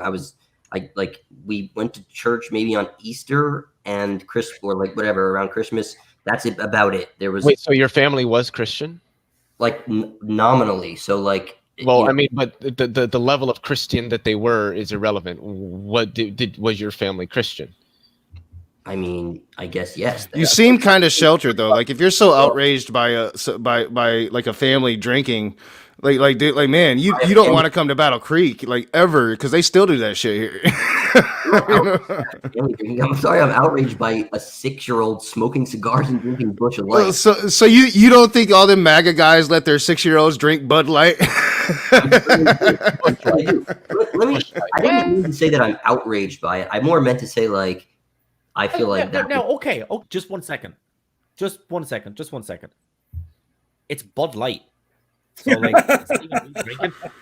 Yeah, that's not even like really drinking. And no, of course you shouldn't give. I'm not. But Yeah, and I'm not trying to say it's okay to like let 6-year-olds drink by any means, but like it was a different world back then, dude. It was like a common thing. Like I was given a sip. Oh, hey, here, take a sip of this and shit like that. Oh no, we were giving beers, man. Well, I mean, I'm just saying it happened on a lesser extent to a lot of different things. I mean, it wasn't. And of My course, uncle, he was like a hillbilly, like even for like city standards, because he lived technically here where I live now, but he lived out in the boonies. And he was a moonshiner. Yeah, like he was like a hill, like an old fashioned hillbilly guy. I mean, like he was way back in the day. Like he was, and I call him my uncle, but he was like my grandpa's brother, right? So like we're talking, I'm a couple generations older than you probably, Sunflower. This man's 3 generations older than me probably, so he's way back in the day. So I would hazard to guess that Knock has jeans in his closet as old as Sunflower. But, probably. It's funny to me that like I'll drink you under the table, and then I tell him how much like hard liquor I can drink in 45 minutes, and he's just like, well, I could drink more beer than you. Yeah, you don't know about alcohol, dude. Well, he said he can't shotgun a beer, but I wanted to ask you, Rage, is this guy that you were talking about, is he, you said he's a hillbilly, is he eastbound down, loaded up, trucking hillbilly, or is he I was born on this mountain hillbilly? Which one? No, the first one, the first one, like a Michigan hillbilly, like we call him, and I don't want to, because I think it's also like a derogatory racist term, so I'm not using it in that way, but we call him grease monkeys. Like he's a white dude that works a ranch, builds cars, lives out in the country, wears suspenders, and has a piece of straw out hanging out his mouth. Radio, right? Yeah, Garth Brooks on the Oh shit! There's probably different world. Some very quick math. I realize that this is completely off topic, but I've just done some quick math. You've done some quick math, and sorry, John, I'm half your age. Yeah, are you? I'm Yeah, 25. Yeah. 57 years old. Yeah, we often forget we're surrounded by youngins. But Vegans it's are good though, because I basically mean, like, cult members. a lot of the people that I will kind of have on stream. I mean, like, I've had Leo on almost every single stream that I've done. But I kind of like, you know, if I'm doing a topic, sorry, my fucking internet. If I'm doing a topic on politics, just for example, I kind of like to be able to get like the older voice and like their opinions and stuff as well. Like, so yeah. Yeah, I mean, sure. Oh yeah, and I think it's important. And you know, John is old. I'm still young. I can drink 2 quart banquets in 45 minutes flat. What? That's got it. Please tell me that you're being funny. Coors Banquet is the best cheap American lager. No Budweiser. I don't like Budweiser. It tastes like berries. It tastes like berries and cream. So berries and cream. I'm gonna do that. It's berries and cream. I'm sorry, I had to. I had to. I have no idea what the fuck that just was. What? You ever seen that commercial? Oh, is that the Skittles commercial? Yes. Starburst. Okay, I'm gonna look it up and link it, John. You've got to see. This is literally mixed fruit flavor. So like, let's not bash on the flavored alcoholic beverages. I just the only way to drink alcohol is to, like I described earlier, is you tip the bottle up in your mouth for about 5 seconds, and then you take just a little sip of soda. What spirit? What's your spirit of choice? Now that's just wrong. Don't call it spirit. That's like were you born in 1912? Yes. Like well, my favorite spirited cocktail is okay, what's your favorite liquor? No, my favorite liquor. Well, that's a little personal. You know, I mean, I don't want to like out anybody, but why? Like, do you live vicariously through other people's alcoholism? Old Crow bourbon whiskey. I mean, it depends on how good a shape she's still in. But yeah, I would probably lick an Old Crow. What about Old Granddad whiskey? I haven't done that yet, but you know, hey, if there's an old Aunt Granddad out there that looks, why are you're listing off like the stuff that the winos drink, like the bums. After a long day of studying at school, I basically just hit the liquor store and ask for 2 pints of Old Granddad and a pack of Newports, and I just go to town. You're lying. You know you don't. Yeah, I just go down on Newports and Old Granddad pints. So you're lying. You buy 2 pints, and then that covers you for the month, or what do you think? Like what's sad is he thinks that this is like the bad boy thing or something. Well, they call me Mr. Two-Time because I hit the liquor store. My first trip's always around 5:30. My second trip's always around 8:30. So I'm usually back. Okay, let me ask you this: on your second trip, do you walk to the liquor store? I ride a Razor scooter. By the way, John, the I put the video link in the live. You got to check it. It's like 30 seconds long. You're gonna fucking laugh your ass off. All right. This is hurting my brain now, I think. Wait, so why did you go to the liquor store? That's what Sunflower does. Because I got to go back because I finished the 2 pints and then why would you not just buy what you're gonna need for the whole night? Well, because I like to tell myself, hey, Sunflower, this time it's only going to be 2 pints. And then, of course, it ends up being 4, turns to 6, turns to 12. Before you know it, I'm waking up and... What? Also, you're drinking pints now. So, like, if you drank 12 pints, you would be dead, right? They call me Sunflower's liver of steel. So you do claim to be a Christian, right? Yes. Why are you lying? About what? Everything that you've been saying here. I thought I kind of went without saying that the 2 pints of Old Granddad at Newport was a joke. But yeah, if anyone thinks... Oh, yeah, it's obvious. I'm like, but what's your point here? I don't get it. I don't understand what you're trying to do here. Why does it have to be Newports, huh? Yeah, I mean... Are you trying to, like, act like you're black or something? No, I just love the taste of the Only black menthol. people can smoke I Newport? love the Is that what you feeling of the menthol dissolving into my lungs as it Well, crystallizes. I mean, cools are you could have said cools. You down with the Newports, yo? I like Camel Crushes, and I smoke. You know what I do? I take a Black and Mild and I champ it, and then just smoke that. But I don't get your point. So, like, what's the point of this stupidity? Fun. What? Huh? Alrighty then. It's fun.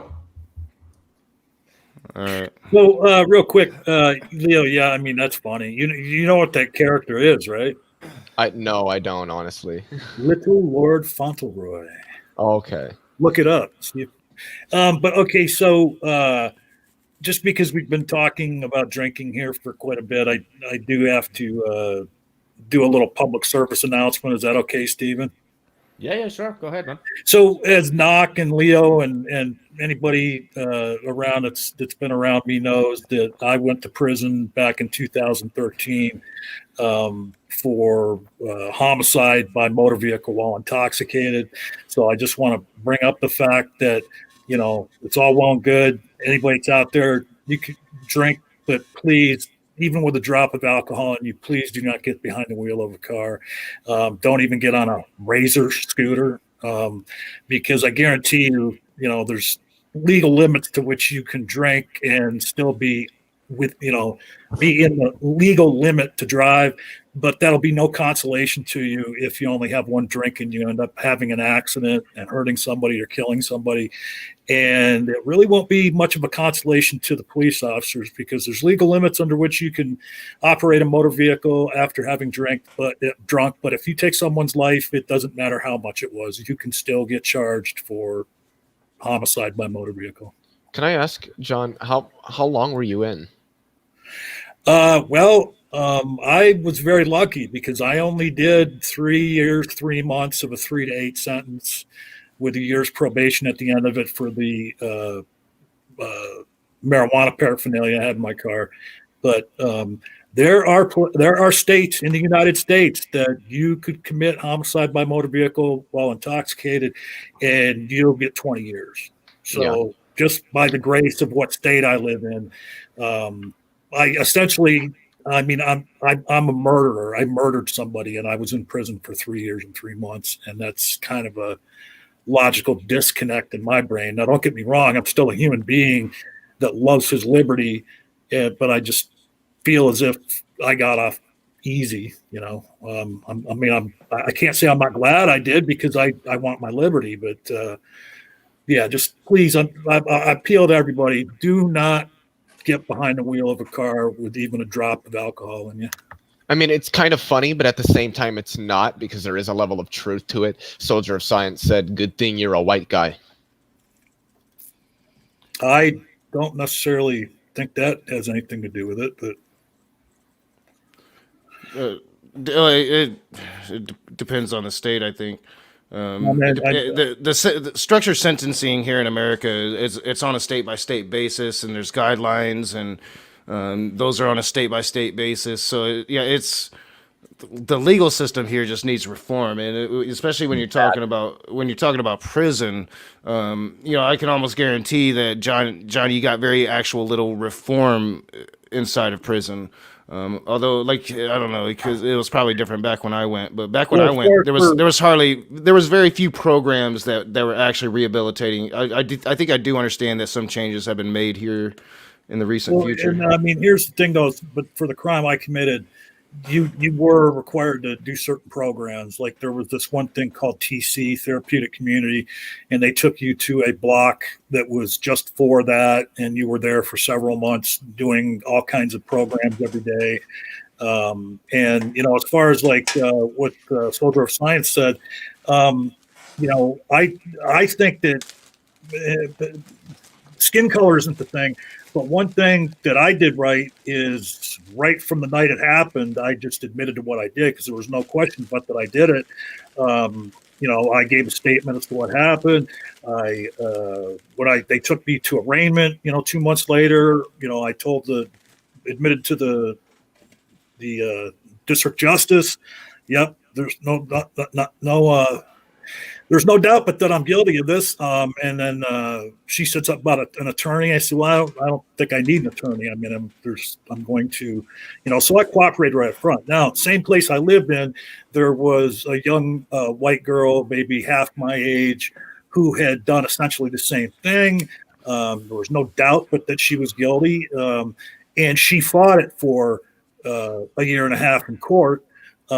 She ended up getting like a 5 to 10 or something like that, but I owned up to it right from the beginning. I mean, that's just the way I was raised. I was scared about it, but I wasn't gonna lie. Yeah. I think that's why I ended up, then when I went to prison, I kept my nose clean and I got out. There's plenty of people that get 3 to 8, and they're there the whole 8. Because we fuck up. I just wanted to say, Rage. I heard every stage of that, from the bag rustling on. I heard my microphone. Damn it! I need to hit mute. Yeah, this is why my camera's off, man. I've been just stoking today, dude. I forget who we had on a stream one day, and I think it was Maynard, and you could hear the grinder. He was grinding up the bud, and I was like, "Hey, Maynard, I just gotta say, you just grinded up the bud, didn't you?" And he's like, "Oh, yeah, I sure did." Well, but what you've been talking about, John, like when I was drinking, there was plenty of times when I drove drunk, and there's a couple times when like I was very lucky I didn't kill somebody.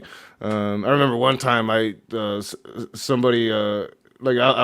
drunker than shit driving, and pulling out of where I was at, I hit a car.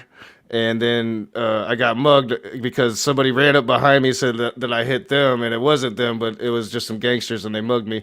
But I was drunker and shit. And I was extremely lucky that I haven't killed anybody, and I feel lucky about that. And I've been sober from drinking for a year now, and I think about that all the time. That's one of the things I think about all the time when I think about drinking is those times when, like, man, I'm really lucky that I didn't kill myself or somebody else. Here's a little story from my past.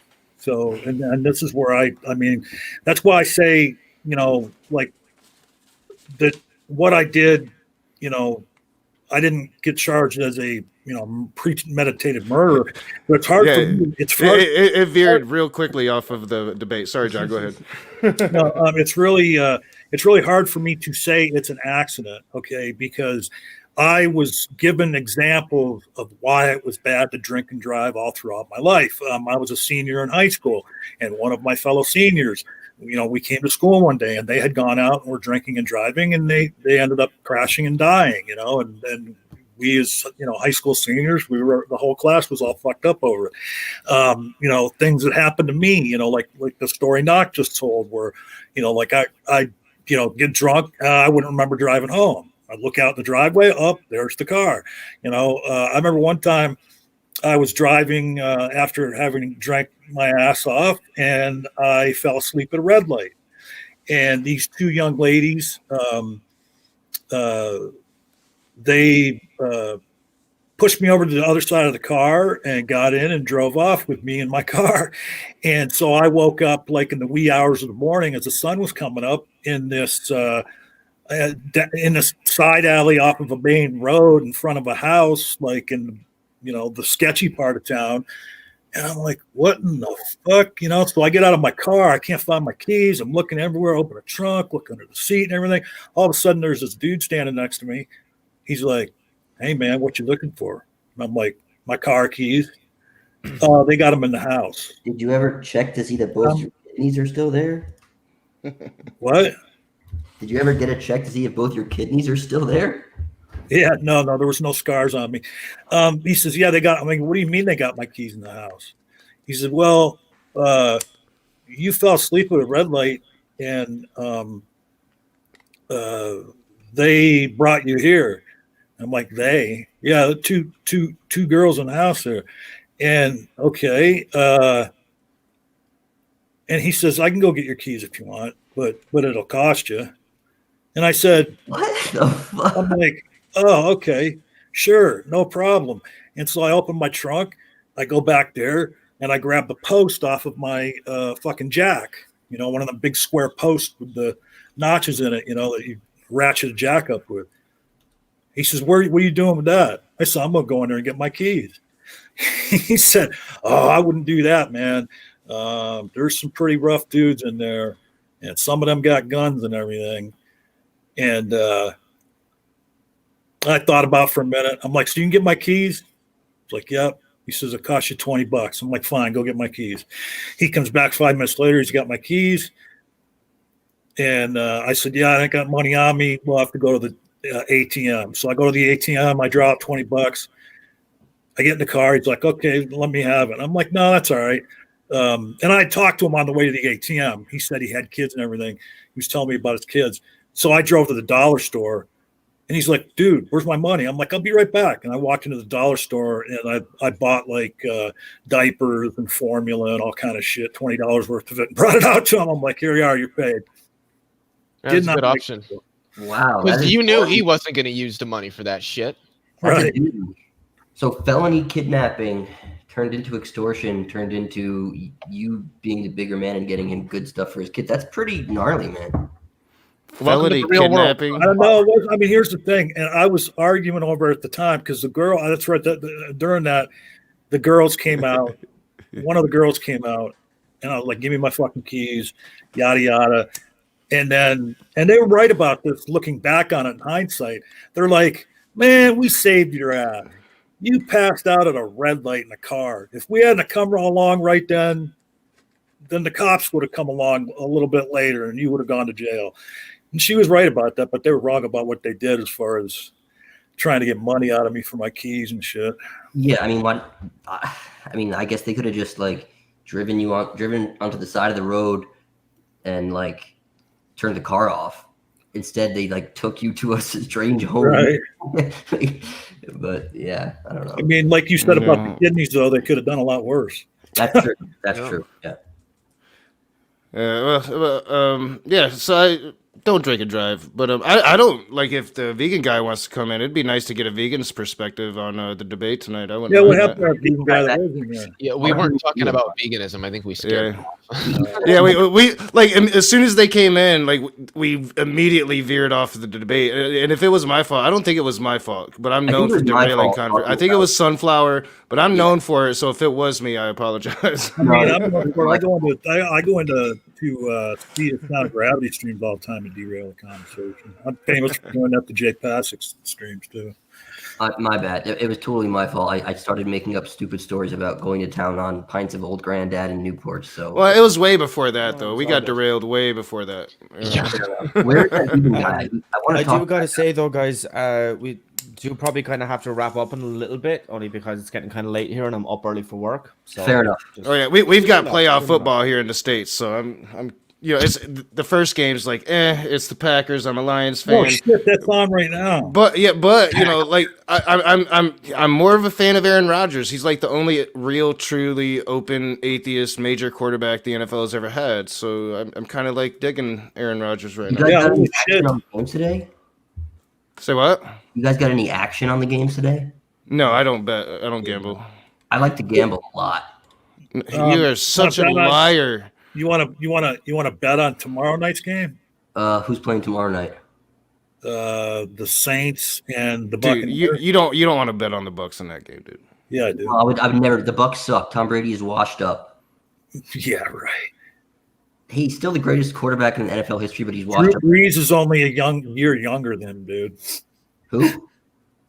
Who? The Saints quarterback, Drew Brees. Oh But, yeah. No, you give me a touchdown and I'll take the Bucks. Yeah, see, that's more like it, John. That's more like it. That's what I'm bet talking about. How about I'll bet you that the Bucks lose by over 3. You don't watch football, do you? I know about first downs and spirals. All right. I mean, it's apparent. Like, this is hilarious. Your attempts to be human today was kind of amusing. That's what it was supposed to be. So I'm used. No, but I'm a big time gambler. Like I'm a high roller. There's no way. How do you do? So what do you gamble on? I'm mostly a DFS guy, like daily fantasy. How do you gamble on daily fantasy? So like what? That's fantasy football. DraftKings, FanDuel. Before this ends, I do have a question for Knock. Did you see that apparently CJ is a white supremacist? Dude, I am coming to that conclusion myself. Dude straight up said that like he follows the Proud Boys and tried to tell me that they're not a white supremacist organization when they're literally a white supremacist. Yeah, dude, I posted about organization. I posted about Kyle Rittenhouse. You know the fucking the pictures of him at the Proud Boys rally or at the party throwing up the white power sign, and he commented, "So you drank the Kool-Aid too?" And I'm like, oh my god, dude, yeah, like I am more and more because I yelled at him. He came on my stream and I yelled at him, and he shifted the goalposts so many damn times. Like, me and John were just talking about this like earlier today or yesterday, and then he goes right back on social media and just appears to be a Nazi. Wait, I still need to get you both tagged on Twitter and see if we can set up. So yeah, just to we gotta get that set up. I'll reach out to him, but he's a little mad at me now because I've been calling him a racist. Just a reminder, it's 10:45 where Rib's at right now. Yeah, we do. Yeah, he's trying to shut it down. But yeah, I'll definitely reach out to him, Leo, Right, and he is a bit mad at me. Fuck it. I just want to go Vosh on his ass so fucking hard, so fucking hard. That'd be great. Well, look, Leo, with any kind of luck or anything, I was saying to you, I haven't actually said this on stream yet. There will be a 4v4 debate type conversation thing. Yeah, sorry. Conversation / debate. On what was the actual motion that I said? Which is like, let me look at the Twitter messages. Yeah, it's something along the lines of like, which is better, like leftism or yeah, or like how, I don't know. How would you pursue your ideal world? How would you pursue your ideal world? Yeah. So I mean, yeah. So like, obviously, that's kind of very kind of to do with the politics. I stream this fucking. Oh, there we go. Basically, yeah. So like that would be a pretty good politics-y type one. So yeah, I'll try and get a finalized date on that. I hope it's going to be soon because I'm actually really looking forward to it. Is it going to be on your Discord server? I'm actually not 100% sure. Because I'll be streaming. I just want to say something to Soldier of Science real quick before they. I agree with everything you've been saying in the chat, man. I mean, and the fact of the matter is, I don't forgive myself. They can, when the programs we did in prison, they kept saying, the people that ran the program and even some of my fellow inmates were saying, you gotta get to a point where you forgive yourself because you still got a life to live. And my answer to them always was, no, there's no way I'm ever going to completely forgive myself because I want to hang on to a kernel of that self-loathing,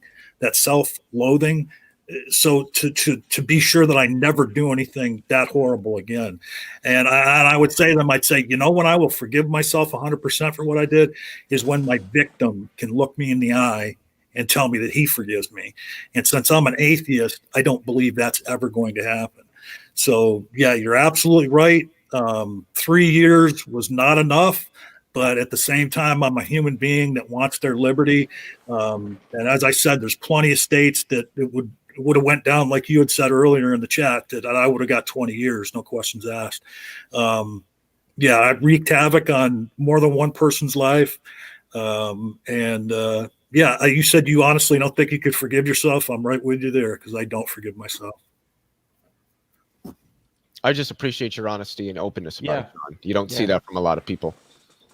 Well, and alcoholism is a serious problem, and as I was saying, a lot of people drink and drive, and they shouldn't. And when you're inebriated, you don't make the best decisions. I think I proved that thoroughly here on YouTube last year because I was getting drunk, seriously drunk, and trying to have some conversations with some horrible people. Not a good combination. So I mean.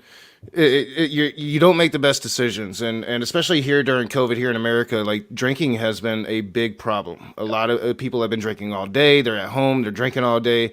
Alcoholism. I mean, we don't even know the ramifications of the last 9 months here in America and what it's going to entail, but. It's been pretty bad, and it, as you know, I never discourage or talk down on somebody. You're a free person, do what you do. Not everybody that drinks becomes an alcoholic. But once you see that you are an alcoholic, get help for yourself, because you can't quit. I did it on my own, and you can do it, and there's plenty of help out there to get. So please, I did want to say on a somewhat lighter note that the only person I think that can pull off being drunk on stream is Jeff Spatchcock. Oh, he pulls it off great, man. Your pal. He pulls it off so great. He undresses and goes to sleep. No. I saw it on one stream. He went on Praise's channel, and I don't think he was like shit faced drunk, but he was pretty buzzed. He had a good buzz going, but wasn't like super drunk. And I think Jay was in there too. Just to kind of be there because it was either the last one or the one before that. It was just in the last few days. Jefferson did a stream and I went on, and at one point, and he had been on long before I went on, and then I went on, and all of a sudden I look up, and he's in the corner of the screen, and his head's all lolled over, and he had fallen asleep. And I was like, "Hey guys, be quiet for a second."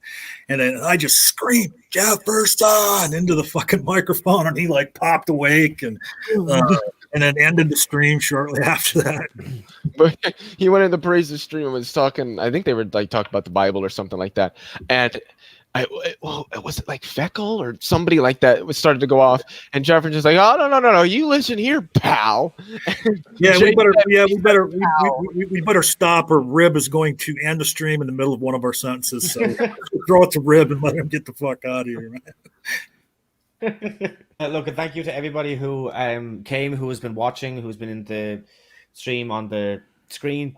The next thing that I know is going to be coming up is, as I just said, the 4v4 with me and Leo and 2 others versus 4. So as soon as I know more about that, I'll try and let you guys know. So until then, we'll talk to you again. Yes.